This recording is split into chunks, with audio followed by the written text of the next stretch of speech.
Welcome to this special episode of Helpful Dreams. This is an episode you are not going to want to miss. Listening through this video in its entirety will teach you exactly how to finish the end of the year strong.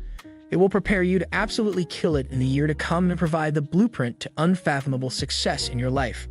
It is important to note that we found these three messages coincidentally one after another in the same sequence that they are presented in this video.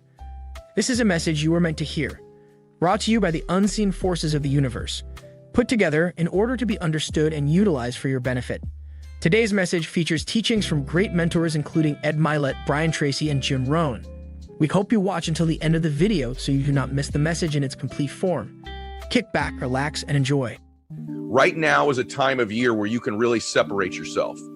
You can separate yourself from other people, your competition, but you can also separate yourself from where you are, from the standards you've set. You can separate yourself from your current position to a new position in your relationships, your money, your body, your business, depending on the area that matters most to you. And so we're going to talk about that.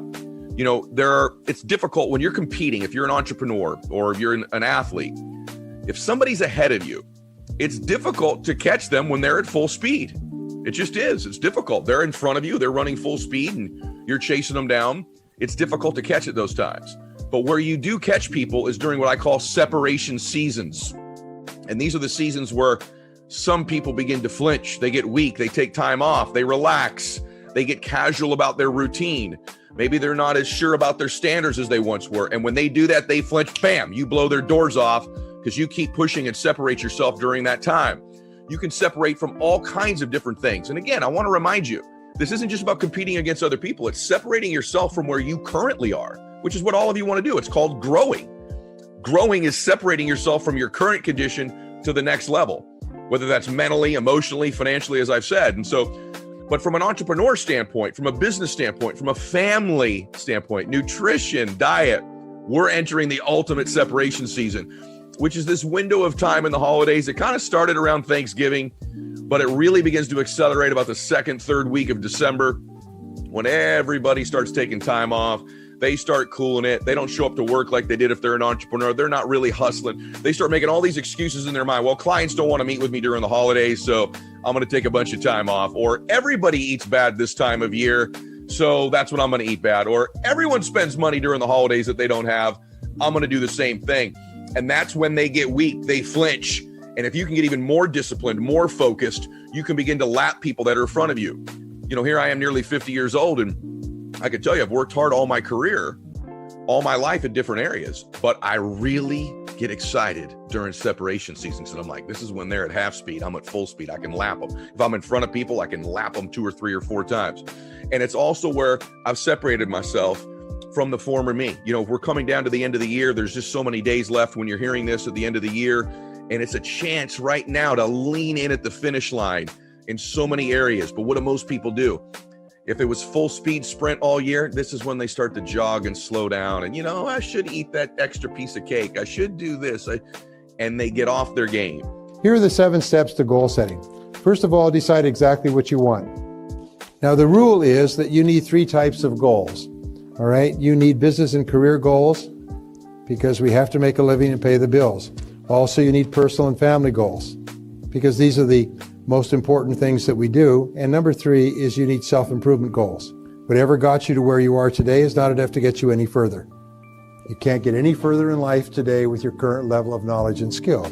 Your business and career goals are the what that you want. Your family and personal goals are the how, or the why you're doing what you're doing, and your self-improvement goals are the how. So decide exactly what you want, and that's the starting point, and make sure you have a balanced set of goals. You can work on 10 to 15 goals at a time, but as we say in a minute, you have to have one major goal. Number 2 is write it down, make it specific, and set a deadline.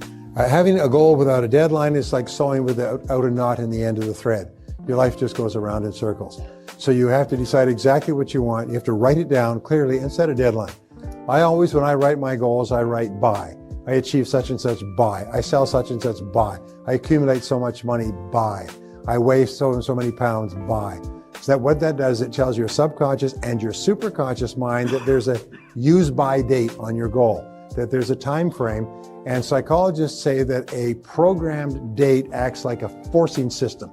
It impels you unconsciously to move toward the goal. And by the law of attraction, it begins to attract the goal into your life. And things start to move. There's a law called the law of accelerating acceleration that says when you start toward your goal starts toward you.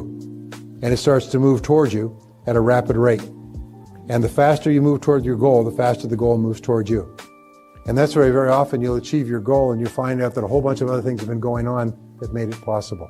So the law of accelerating acceleration says the greater clarity you have with regard to the goal, the faster you move toward it and the faster it moves toward you. Which brings us to number 3, is identify the obstacles you will have to overcome to achieve your goal. Between you and your goal, there will always be obstacles. The difference between success and achievement, by the way, is success means you get what you want, but achievement means you overcome obstacles to achieve a goal. Someone asked me recently on a radio show, what's the difference between a goal and an activity like making sales calls? Well, a goal is something where there's adversity and difficulty and challenge and a possibility of failure. And what we know is that here is you, and between you and anything you want, imagine there's a road, and here's your goal. And on the road, there are detours and there are, construction and side tracks and so on, but there's always one rock that has fallen off the mountain onto your goal. So the question is, what is your rock? What is the major obstacle that stands between you and the achievement of your goal? And what we know in the answer to this question is the 80-20 rule that says that 80% of your rocks, your big obstacles, are within yourself. They are within your own knowledge, your own skill, and within your own qualities. The question is, what is it in me? If you're not achieving a goal, say, what is it in me? What quality, skill, ability, attribute am I lacking? And then go to work on yourself. And very often that's where you'll find the problem. Now, number 4 step in setting goals is identify the additional knowledge and skills you will require. As Les Brown would say, to achieve something you've never achieved before, you have to become someone you've never been before. You have to learn something you've never learned before. You have to apply something you've never applied before. Identify the additional knowledge and skills you will require. There's usually one skill that is your rock. It's your major constraint on your success. And the way you discover your one skill is you ask yourself this magic question. This, by the way, is a life-changing, double your income, transform your future question. One of the best I've ever learned. You say, what one skill, if I was excellent at it, would help me the most? You could say, would help me the most to achieve my major goal, would help me the most to double my income, would help me the most to achieve financial independence. Which one skill would help you the most? And when you ask this question, the answer will pop into your mind. And almost invariably, it is a skill that you don't like. It's prospecting, it's closing, it's telephoning, it's something that you don't like to do. Now, why is it that we feel uncomfortable with a particular skill or in a particular skill area? Why? Because we're not good at it yet. We're just not good at it yet, that's all. And however, the good news is that it's a learnable skill. So here's the 2 rules, which I shared with you in the past. Rule number 1 is that any skill is learnable. All business skills, all sales skills, all money-making skills are learnable skills.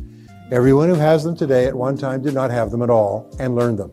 Everyone who has them today was once uncomfortable and nervous and embarrassed and frustrated with them and has now mastered them. So all skills are learnable. Now here is the tragedy. Imagine that you are meant to earn 2 or 3 or 5 times what you're earning today, and you're only one skill away from doing it. Imagine, and many people go through their whole lives worrying about money when they're one skill away from being at the top of their field.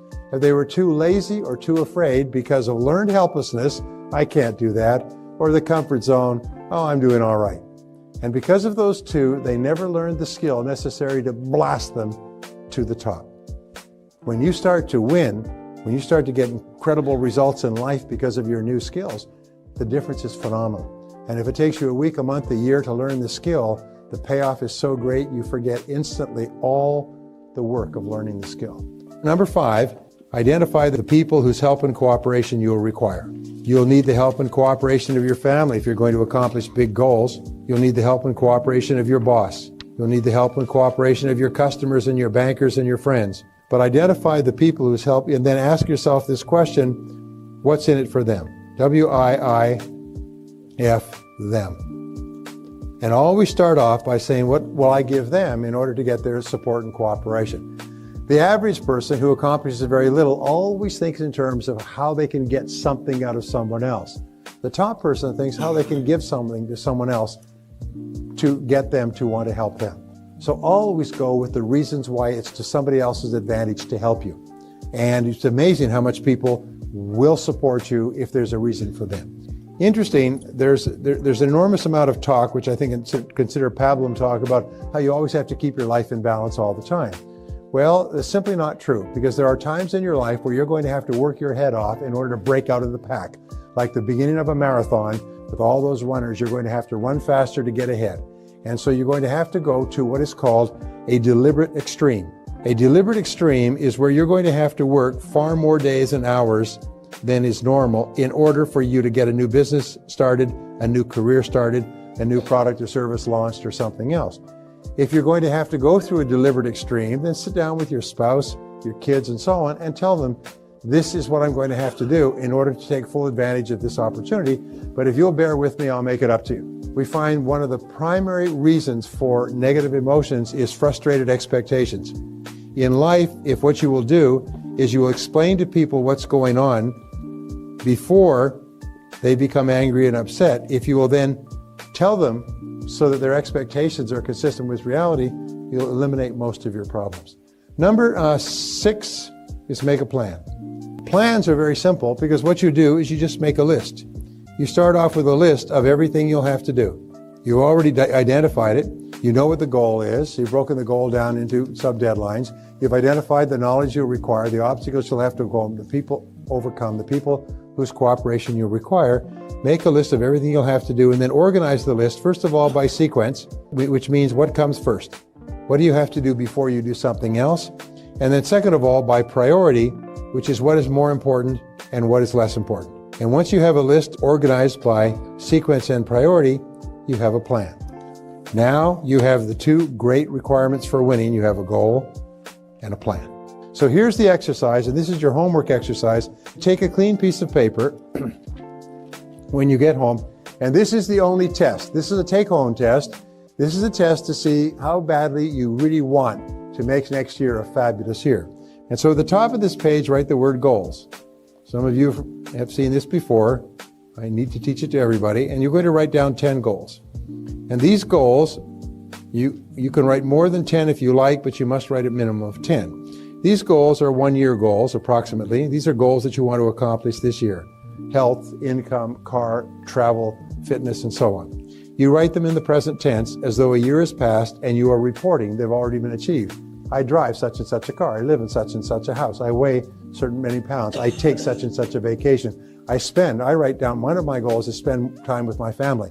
The more often I write it down repeatedly, the more time I spend with my family. If it's an important goal, then, and you don't write it down, what happens is it gets shuffled aside. You write it and make it positive. Not I will lose weight, but I am a non-smoker, weigh X number of pounds. Not I will quit smoking, but I am a non-smoker. So it's always a positive statement. And third of all, it's always personal. Every goal you ever write for the rest of your life begins with the word I, because you are the only person in the universe who can use the word I with regard to yourself, and you follow it with an action verb. I earn, I sell, I drive, I live in, I achieve, I accomplish, I acquire, I save. But always make it I plus an action verb. That's the way the subconscious mind accepts instructions. When this instruction comes in like that, it's immediately passed on to the superconscious. I have taken people through this exercise all over the world once, and I come back a year or 2 years later, and they say the same words in every language. You won't believe what's happened to me. I wrote down those goals, and I never looked at them again. You won't believe what's happened to me. You won't believe it. I found those goals in something a year later, and you won't believe what's happened to me. I've accomplished all the goals. I never looked at it again, because when you write down a goal, you activate 3 learning modalities. The visual, you can see it. The auditory, you sub-vocalize it, you say it to yourself. And the kinesthetic, you write it. All 3 together goes, and it goes straight into the subconscious mind, and it's passed on like one of those vacuum tubes for messages in old stores goes boom, straight into the superconscious. And just go on with the rest of your life. And 24 hours a day, this great superconscious mind is working to bring the goal into your life. Okay, now you've got your list of goals. Here's my list right here. I do this all the time. Then you look at this list, and this is the kicker. You ask yourself, if you could wave a magic wand and achieve any one goal on this list, these are not your one-year goals, but imagine you could have a special dispensation and wave a magic wand and you could have any one goal within 24 hours. Which one of these goals would have the greatest positive impact on your life? And you look at your list, and I can assure you that the right answer will jump out at you. Usually it's a financial goal, because if you achieve a financial goal, it'll have an impact on everything else. But sometimes it's a health goal, sometimes it's a business goal, sometimes it's a relationship goal. So once you have this goal, now this becomes your major definite purpose. This becomes the organizing principle of your life. This becomes the goal that is going to change your life, because now you begin to think about this goal all the time. When you get a chance, you sit down and you write this goal at the top of a page and you set a deadline for the goal. And then you identify all the obstacles you'll have to remove in order to achieve the goal, all of the knowledge and skill you require to achieve the goal, the people whose help that you'll require. You make a plan, you organize the plan, and you work on the plan every day. When you get up in the morning, you think about the goal. When you go through the day, you think about the goal. Whenever something gets you off track, you stop and think about the goal. Because the goal is always inherently positive. When you think about the goal, you become happy. When you think about your goal, your self-esteem and your self-confidence goes up, and it's absolutely inevitable that you start to move toward the goal. And as you move toward the goal, you feel powerful. You feel like a winner. You feel like you're in control of your life, and your self-confidence goes up, and your self-esteem goes up. And as sure as God made little green apples, you will accomplish that goal. And when you accomplish that goal, you get this rush I was talking about that tells you, hey, I can do anything. I can do anything I put my mind to. And once you know you can do anything you put your mind to, your self-confidence will go through the roof. You'll set bigger goals, you put more zeros at the end of your goals, and you become unstoppable. So let me just wrap up by saying this. You have unlimited potential. You're living in the best country at the best time in all of human history. The possibilities for the future are the greatest that have ever existed for mankind right here in this country. There is nothing that you can't do if you put your mind to it. So go out there and kick some butt and take some names. We don't have to change what's going on out there. That's the wind that's blowing. All we have to do is change what's going on in here. And now there's several ways to do that on personal development. And let me give you those ways. Here's the first one. We must learn from personal experience. Pretty simple. Learn from what happens to you. Take a look back over the last few months. Did you make some mistakes? How could you correct those for the future? Take a look back over the last year. Have you done it right or done it wrong? Let's correct it for the next year. Learn from your personal experience. Mr. Schoaf asked me when I first met him, he said, Mr. Rohn, how are you doing? You've been out there now 6 years. And I said, I'm not doing very well. He said, I suggest you not do that anymore. What a simple, swift analysis to my situation. He said, if you keep doing it, the next 6 years will be like the last 6. You don't want that to happen. Let's make the changes. So learn from your personal experience. Now, here's number 2, why I came to share this video experience with you today. And that, I call it OPE, other people's experiences. That's me, other people. That's your teacher, other people. That's your friends and colleagues, other people. The people you meet that can pass along to you their experiences, what's happened to them, the mistakes they made, how they corrected them, how they changed their health and changed their bank account and changed their income and changed their future. That's it, other people.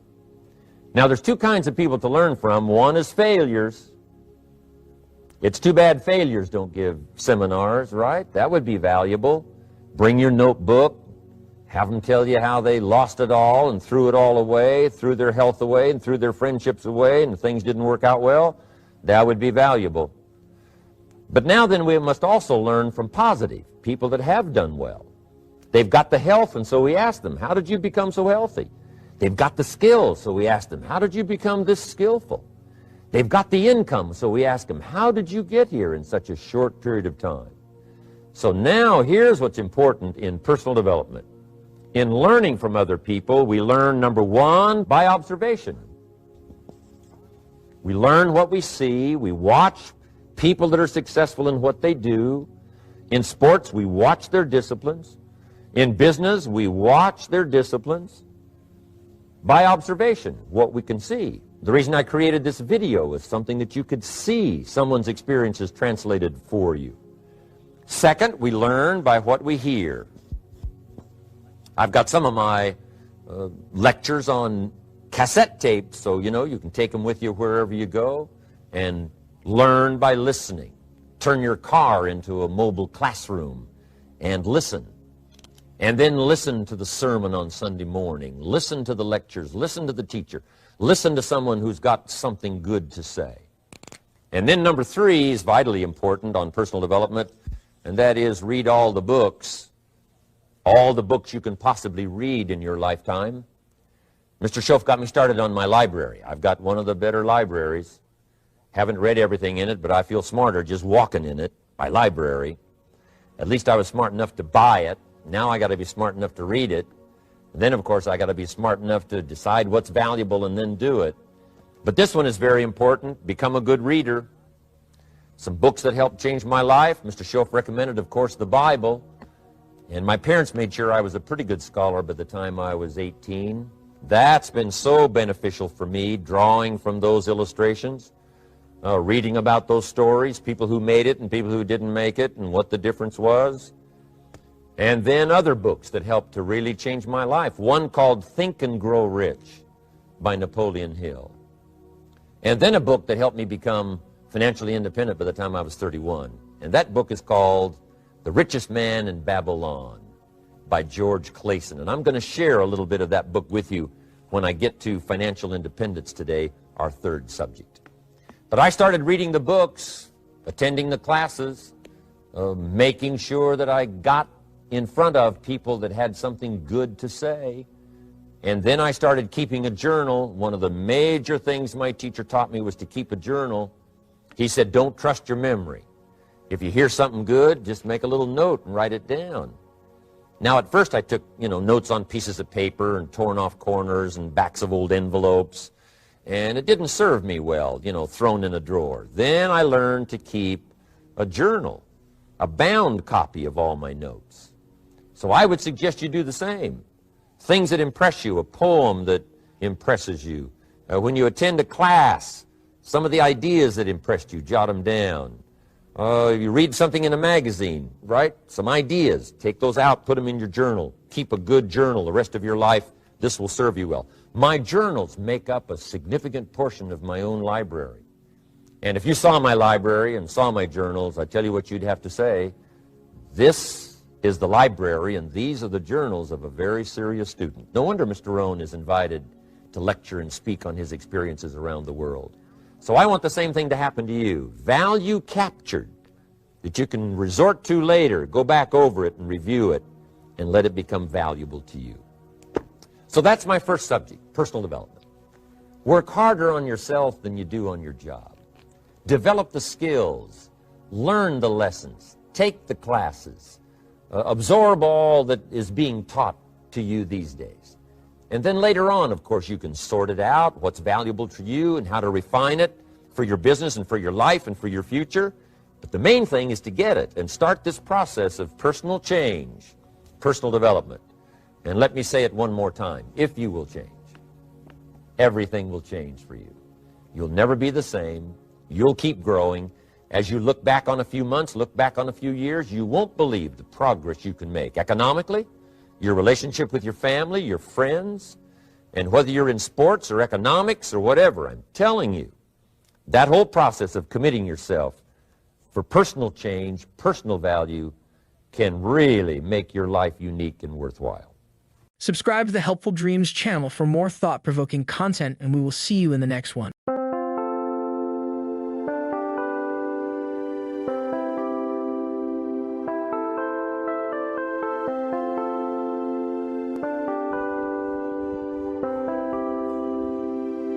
Chẳng được quên khi cơn mưa đêm lại về.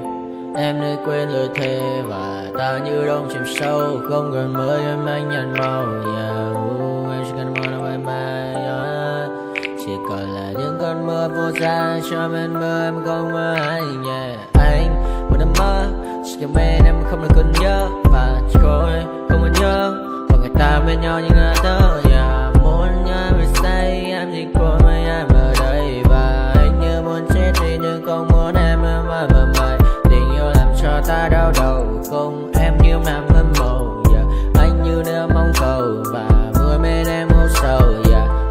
Chắc cả mắt mai em mơ chỉ có bên em nhưng là khó mơ em ở nơi xa yeah. Em muốn bên ai yeah. Anh không mong gì hơn chỉ mong em sẽ ở đây ôm anh thật gần anh chỉ mong đôi ta được có nhau mà đừng em đâu anh có em muốn ở bên anh có em ta sẽ trao nhau môi hôn thật sâu ôm anh cứ nữa bằng ngâu và em chỉ nằm đâu anh không muốn em ở đâu đâu một cơn lạnh thứ anh không mơ cầu mà không đôi anh mà bên nhờ anh chỉ là my friend yeah. Em quên đi bao lời hứa quên đi cả những ngày xưa yeah. Anh như là muốn nữa yeah. Em cứ một chưa yeah. Mà đừng đêm ở đêm anh nhìn một đôi đi bằng kem không như là ba trên thêm cho em nhiều hơn như là kem yeah. Chỉ cần là mưa thôi em chỉ cần là mưa thôi còn ai sẽ là nắng rồi.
to my party, we're just getting started. A life is a dream or a nightmare scarring. Hand me a drink cause I think I'm going all in. Get me a shrink who can catch me when I'm falling. Cover up my scars, flip the handlebars, crashing in my car, wake up in a bar. I'll be a superstar, just on my